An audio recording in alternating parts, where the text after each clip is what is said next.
Welcome to the Organisational Inclusionist. I'm your host, Grace Mosuro. In this podcast series, we'll be delving deep into the pressing issues surrounding equality, diversity, and inclusion in both the workplace and the broader world. My goal is to foster understanding, inspire change, and amplify the voices of those advocating for a more inclusive and equitable society. Throughout this series, I'll be engaging in candid discussions with leaders, experts, activists, and changemakers from various fields. We'll explore the challenges, successes, and evolving landscapes of equality, diversity, and inclusion. From dismantling systematic biases to promoting equal opportunities for all, we'll touch on a broad range of topics. But we won't stop at discussing problems. We'll actively seek out solutions and actionable steps to drive positive change. Our aim is to inspire and empower you, our listeners, to take an active role in making the world a better place for everyone. This is the Organisational Inclusionist. Let's get started. Welcome everyone to today's episode of the Organisational Inclusionist. My name is Grace Mosuro and I am your host. And today I am joined by the wonderful Nzinga, who is the Aviation Agony aunt, which I absolutely love. So Nzinga, I never kind of give the introductions anymore because I just feel like I don't do them justice. So I would love it if you could please introduce yourself and what you do to our audience or our listeners. Absolutely. Well, first of all, Grace, thank you so much for having me. I'm really looking forward to today's podcast. And in terms of who I am, well, I'm Nzinga Orgill. I'm the founder and CEO of Avi-I Solutions, and we are a consultancy that works within organizations in the aviation sector. And our mission is to create inclusive travel for all passengers, especially those from marginalized communities.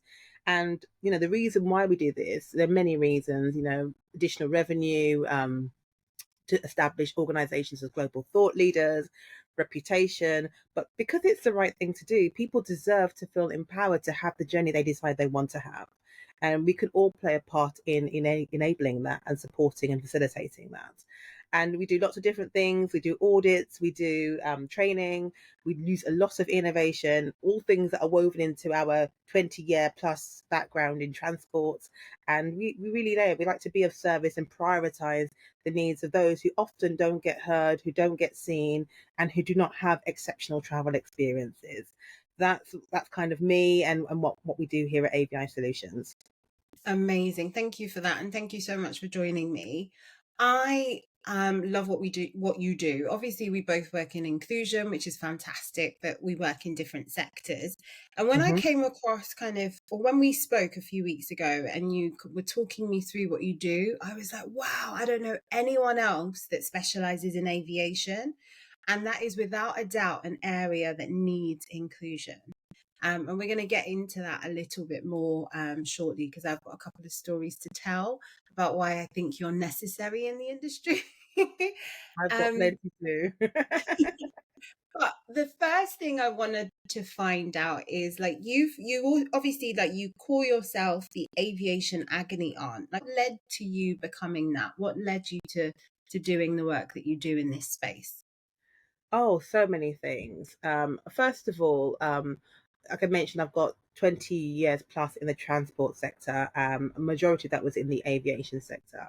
And, I started off my journey in aviation frontline. So I really got to be close to passengers and people who were actually using the airport, whether it's for, traveling for business, for pleasure. And allow me to really understand people a little bit more than what I previously had done. There's nothing like putting people in a very, I won't say stressful environment, but the airports can be quite noisy. They can be quite difficult to navigate if you don't know how to find your way around. So you meet people in very different emotional states. And then also, I've done quite a bit of work in the EDI space as well. I'd really, prior to setting up Avi-I Solutions, I'd set up my consultancy, Race Expert Limited, that focused on anti-racism and was able to work across a couple of sectors and understanding the challenges of, people who face racism and of organizations who want to eliminate that.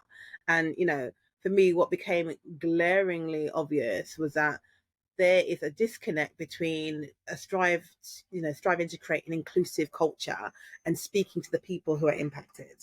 It's almost like, I know what's going to work. I know it's going to fit. Let me implement it. Let me embed it into the organization, into policies and processes, and then I expect you, the person who's impacted, to be grateful for that. And I Mm. thought that's the piece that we're missing, you know. And when I think of, because I'm a little bit older, back in the day when you used to read the, you know, the newspapers, you used to have the Agony art columns where people used to write in and share, you know, what they were experiencing pain with, and they get someone who would guide them and advise them and handhold them through finding the right solutions for them. And I just thought, in aviation, there is nobody who does that. You know, you've got Mm. bodies and collections of organizations that do lots of great things, but there isn't a go-to person just to allow people to share the experiences they're having, but then, you know, us to collaborate in terms of finding the solution. And that's Mm. one thing that's really important to me, Grace. Collaboration isn't just about bringing in lots of diverse perspectives. It's about bringing in the right diversity in those perspectives. And that Yeah. often involves bringing in the end users and those that are most impacted. So I thought, I'm going to be that for aviation. I'm going to be that agony aunt that they clearly need, that they don't know yet. They might not, well, they want, but I'm going to be of service and just listen, guide, and support people to find the solutions that empower them to have the journeys they want to have. Amazing. And how has the sector responded to you being here? So, relatively well. I think you've got people that sit within different camps. You know, you've got those airports and organisations that identify that they have got challenges and there's work to be done. They don't know where to start from, so they really value the services that we offer because, again, it's not just coming in with a solution.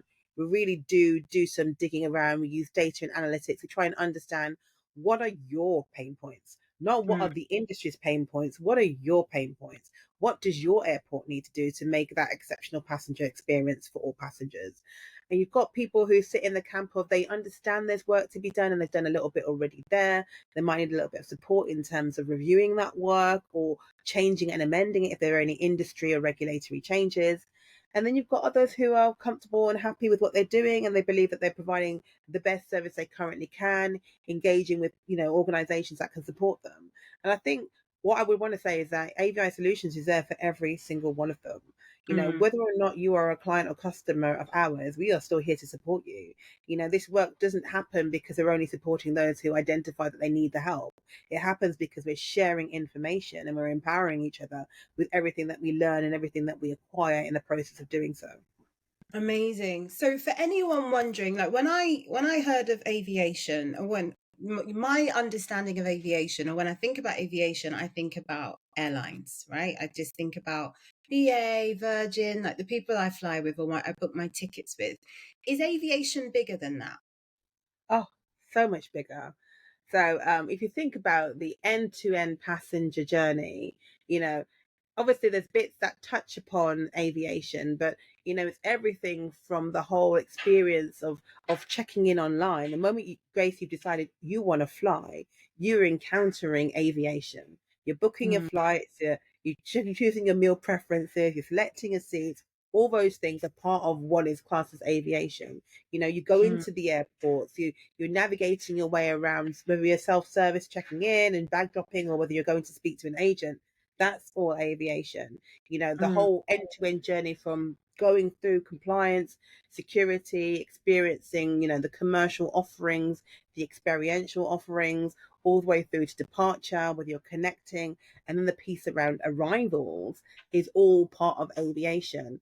And, you know, I'd Mm. go a step further. You know, aviation, when we speak about it in terms of inclusion, we're speaking about the travel experience. And for me, I think there are so many add-ons that are kind of bolted onto that whole concept of aviation. So even the point of getting a bus or getting a train or getting a taxi from your home to the airport would be what I would deem as part of that travel aviation experience. Even when Mm. you get to your end location at the hotel and you are booking your itinerary and things to do, that's an extension again of aviation. But by rule of thumb, it kind of, you know, talks about airlines, airports, service providers in the airport. So, you know, people who might handle your baggage, people who might provide any special assistance, um, people who operate within that airport space. So, Mm. yeah, hopefully that kind of gives you a bit of an It idea of what does. it means, but also what it means to AVI Solutions as well. Excellent. Because I think for me, I was like, that's a dumb question. But actually, I'm not the only person that wasn't sure.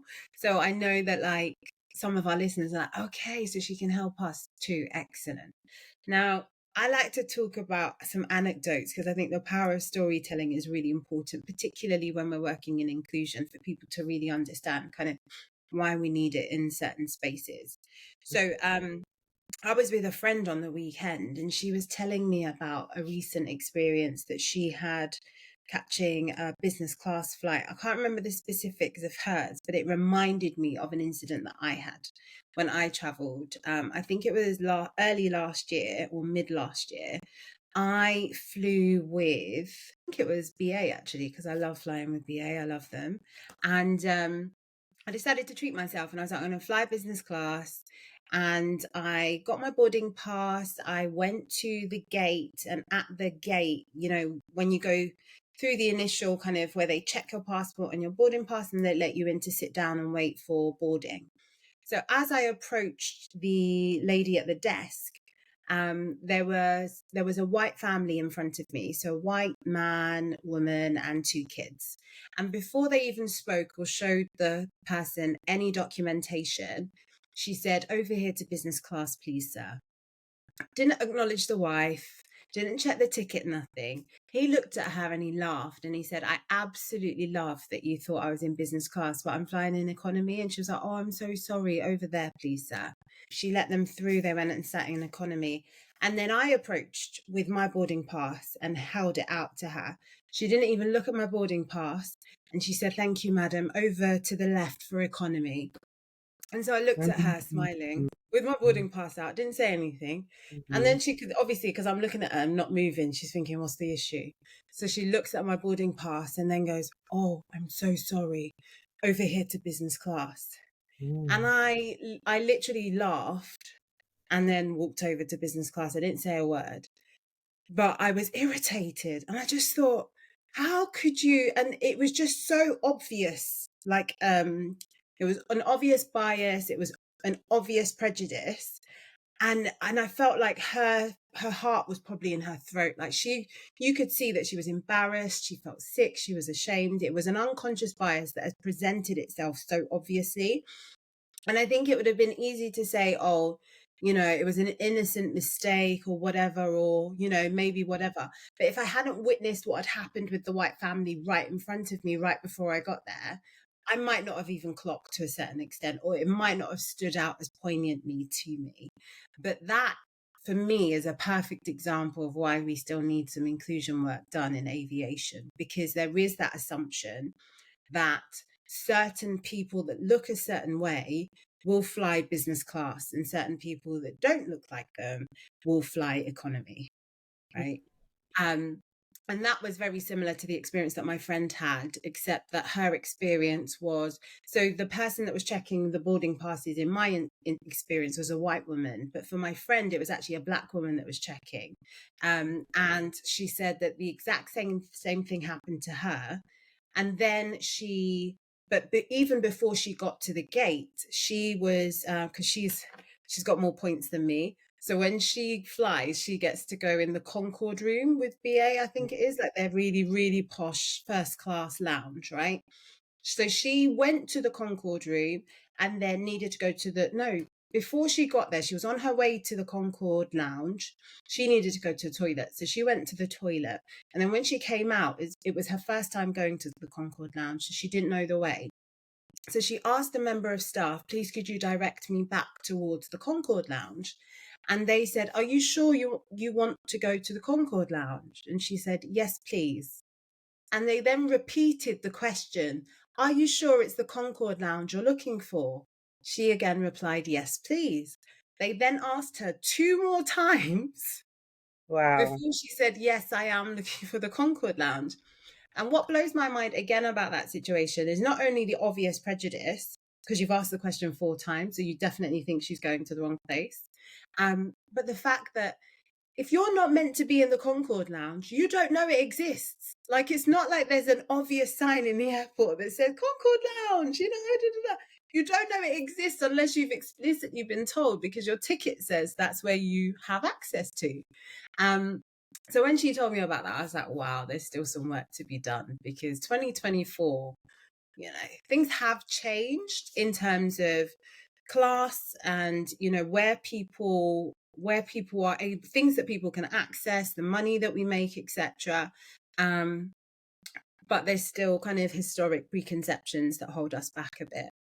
What has been your experience in terms of potentially, the customer experience around bias, and the work that maybe employees or organizations within aviation identify still needs to be done in that space? So yeah, an awful lot of things come up when you mention and you talk through both of those stories. And the first thing to say is I resonate with both of them. As someone who used to have to travel for work quite a lot, and often that was business class, the constant questioning and are you sure you're in the right queue, or Mm. can I help you, madam? You seem lost. Do I don't feel lost. I feel I know exactly where I'm meant to be. Maybe in your mind, based on your perceptions, I'm lost because you don't Yeah. understand that someone like me is meant to be here. And Mm. I think that there comes a point where it might be uncomfortable and embarrassing for them, but what does that mean for the passenger experience? Mm. If I paid a lot of money, which a lot of people do anyway, just for economy tickets, but for Yeah. business and first class, and then you are questioning me like I don't belong, what does that say for me feeling included in part of that whole experience? It Mm. tells me indirectly that it doesn't matter that I've purchased this ticket. It doesn't matter that I am expecting a level of service that should be provided with this ticket and as an airport, that I'm going to get what you think I deserve because of the preconceptions and the biases that you hold about people like me.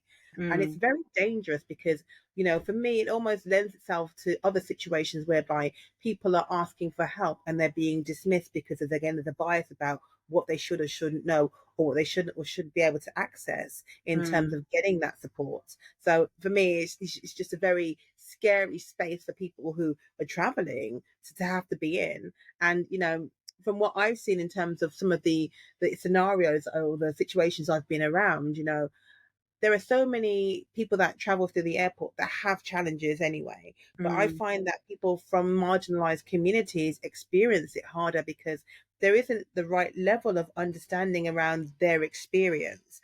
And it's not for want of trying. I know a lot of airports and organizations in the aviation sector roll out training, but to shove someone in a room for 4 hours or 8 hours and tell them this is what you should be doing, and then pushing them out into an operation isn't going to get you to see the results that you want to see. It Yeah. really is about immersing them in that experience. What does it mean if you are a wheelchair passenger and you're stuck on an aircraft for 4 hours because no one can locate your wheelchair? Mm. What does it mean if you're a young mother who's expected to have to nurse her child in a toilet because no one, is happy to see you nursing your child out in the open? You Mm. know, what does it mean to be someone who's transgender who has to present themselves at security, and then you've got people joking or remarking about, well, who's searching this one? Mm. All of these things. And it's about, again, creating that psychological safety where knowledge can be shared, but also, staff can ask questions. We do not know what we don't know, and we do not Yeah. necessarily always know how to treat people, especially if these are people we haven't encountered. But Mm. that is no longer an excuse if you're providing service for all of those people. If Yeah. you want them to come into your spaces and spend money and talk about how great your airport is, you need to understand how best to treat them in a way that they want to be treated. And for me, it's just about turning the dial up on this, really drawing in those perspectives, asking those individuals, what would make this journey exceptional for you? What is missing at the moment? What more could we be doing? And that isn't always about technology or automation. Sometimes it can be how we address and speak to each other. Sometimes Mm. it can be, offering help rather than insisting, I'm going to help you. I had a friend who's uses a wheelchair, and again, she was stuck on the aircraft for a while they had to relocate her wheelchair. So it meant that she wasn't shopping, she wasn't eating, she Yeah. wasn't enjoying herself. She was just sat there waiting whilst people were on board the aircraft cleaning it and replacing the food and everything else, stuff that she shouldn't have to see. Mm. Finally, when she did get off the aircraft, because of the short time that she had to get to the departure gate, she was literally wheeled to the departure gate. And she said, I'm perfectly able, to maneuver myself there. I navigate spaces all the time. I Mm. don't need you pushing my chair. Oh, no, no, no. the person who was obviously trying to help, we've got such a short amount of time. I've got to get you there quickly so you don't miss your flight. And I thought, Grace, can you imagine if you were, as able-bodied people, we're sat on an aircraft, we are held back for hours, and then we're frog marched off the airport and dragged to the departure gate because time is running out. And then at the end of all of that, being expected to be grateful about it.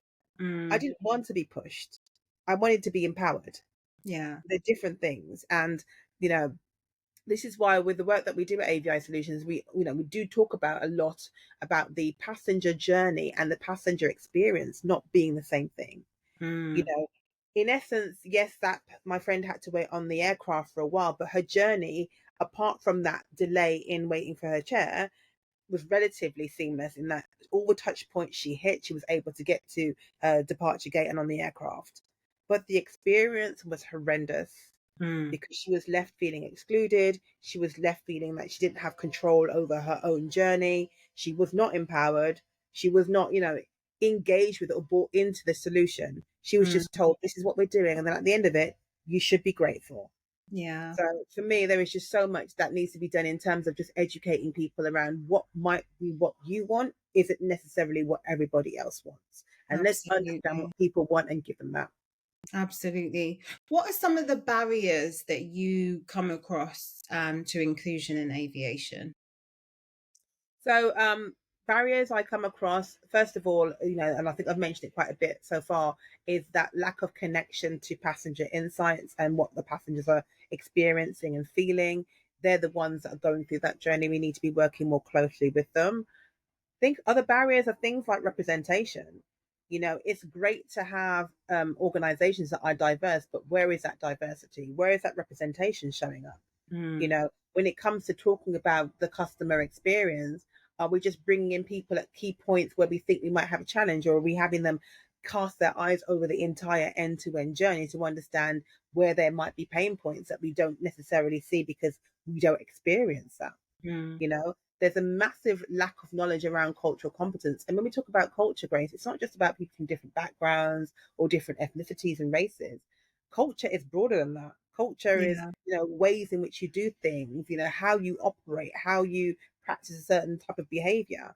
How are we really factoring that into a lot of the work that we do and understanding the different types of demographics of passengers that come through the doors? We're not. We're assuming that it's a one fit all a lot of the time, and that people, are happy with that, when a lot of the time they're not happy with that. Other barriers are, I guess, priority on passengers who fit within the category of norm. When we talk about that wonderful experience and enhancing it, it has to be for everybody.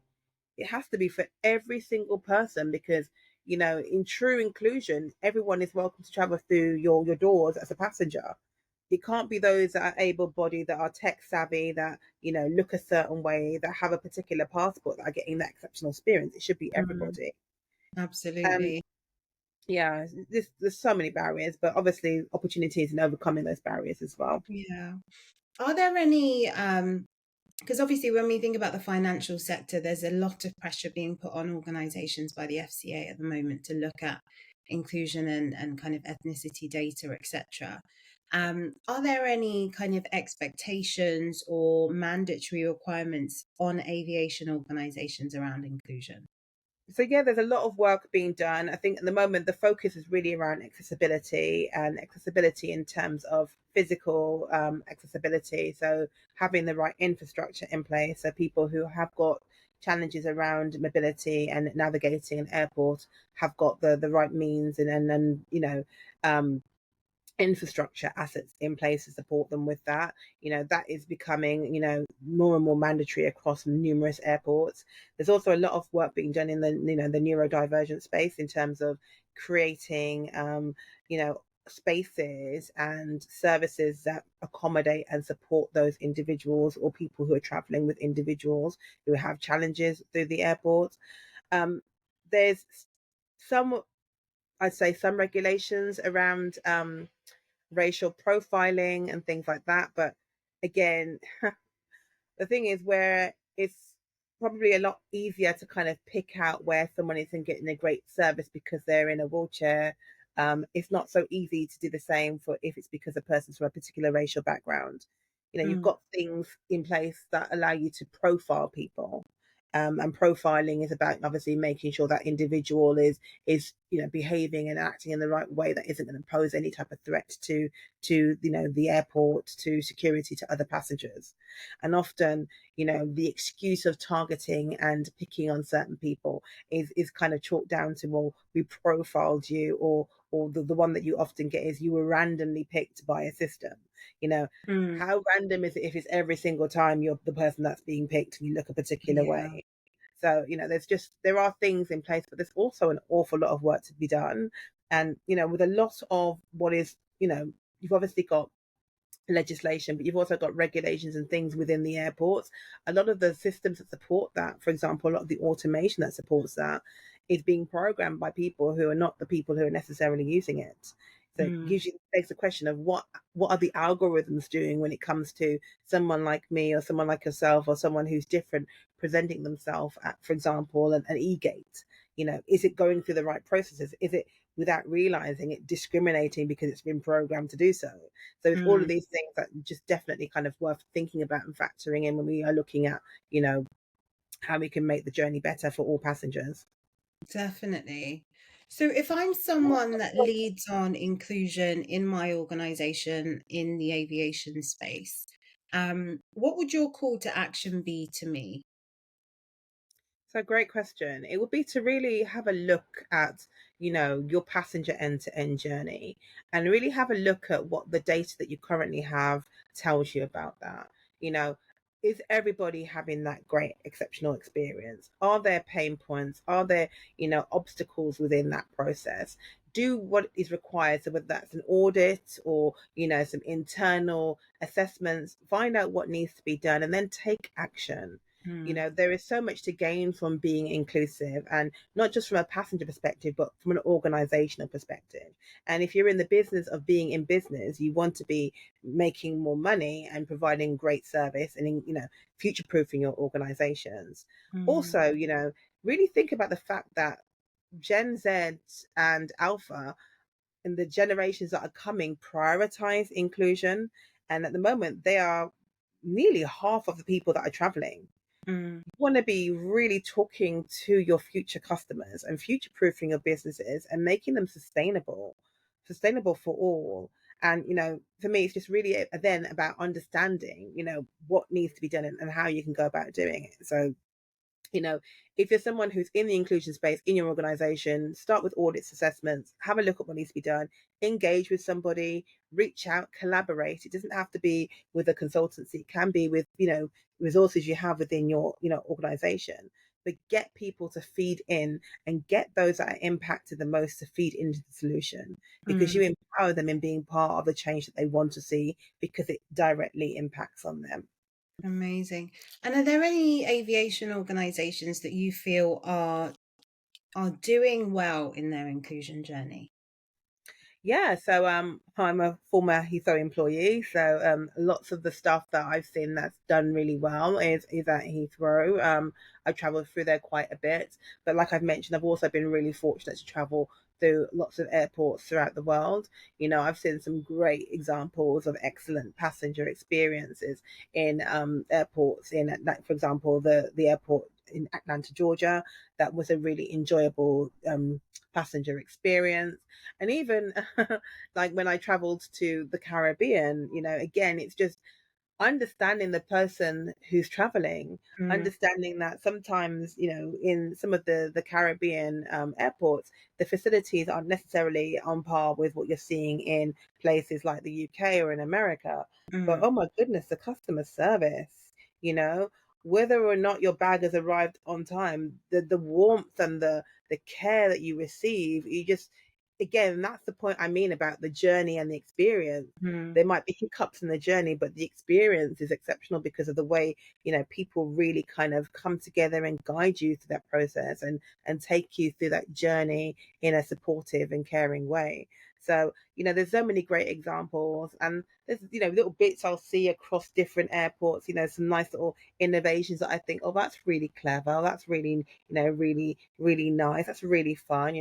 I saw a library in one airport and I thought that's a really good use of space. I've seen I've seen showers in another open to all. I thought that's a useful facility to have because people might want to freshen up. I've seen little booths that have been, designed for mothers who are nursing children. I thought that's a nice way of giving maybe a little bit of, privacy if they require it, but also not cutting them off away from everybody else, like they're meant to be ashamed of what they're doing. Yeah. And I just thought there's so many great things that are out there, but there is still an awful lot of work. And, all we need to do is to go onto social media and see that things are still happening that shouldn't be happening in 2024 around inclusive air travel. Absolutely. So how do people engage with you? So reach out to me. I am here to be of service. So whether or not you choose to work with us or not, I will always be able to provide you with some type of value. If you find me on LinkedIn, as far as I know, I am the only Nzinga Orgill in the whole world. Or I like to think that I am. No, honestly, I've checked. I don't think there is anybody else with the same name. Wow, how special am I? We are all special. But reach out to me on LinkedIn and just engage with me. If you don't want to necessarily reach out and book a call, feel free to follow my content. I am posting every single day on aviation inclusion. I'm sharing events like masterclasses and some of the activities that I'm part of. And feel free to follow my journey or to get in touch. But like I said, here to be of service in any way that I can and that we can. Amazing. Thank you so much for your time today and for continuing on despite our technical difficulties. It's been such a good conversation. I have obviously learned a lot about aviation today. And I think, the good thing is people have a clearer understanding of how broad your remit is and the type of organizations that should be reaching out to you for support or just for a conversation.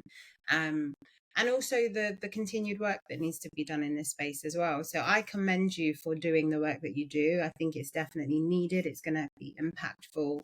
And it should mean that, my daughter, for example, has an amazing experience when she is old enough to travel alone. But thank you so much for joining me today, Nzinga. I've really enjoyed the conversation. And it's been a pleasure having you.